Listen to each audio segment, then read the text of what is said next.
بسم اللہ الرحمن الرحیم۔ بسم اللہ الرحمن الرحیم۔ قرب الہی رسول اللہ صلی اللہ علیہ وسلم کا ارشاد گرامی ہے، بندہ اللہ کے سب سے زیادہ قریب سجدے کی حالت میں ہوتا ہے، لہٰذا اس میں بکثرت دعا کیا کرو۔ رسول اللہ صلی اللہ علیہ وسلم سجود میں یہ کہا کرتے تھے، اللہم اغفر لی ذنبی کلہ دقہ وجلہ واولہ وآخرہ وعلانیتہ وسرہ۔ اے اللہ میرے تمام چھوٹے بڑے پہلے پچھلے اور اعلانیہ و پوشیدہ گناہوں کی مغفرت فرما دے۔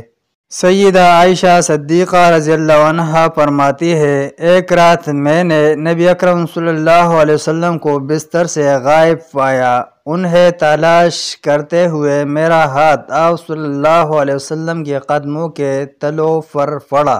آپ صلی اللہ علیہ وسلم سجدے میں تھے، آپ صلی اللہ علیہ وسلم کے پاؤں کڑے تھے اور آپ صلی اللہ علیہ وسلم پڑھ رہے تھے، اللہم انی اعوذ برضواک من سخطک وبمعافتک من عقوبتک واعوذ بک منک لا احصی ثناء علیک انت کما اثنیت علی نفسک۔ اے اللہ میں تیری رضا کے ساتھ تیرے غصے سے، تیرے عفو و کرم کے ساتھ تیرے عقوبت و سزا سے اور تیرے فضل و کرم کے ساتھ ہی تیرے عذابوں سے پناہ مانگتا ہوں۔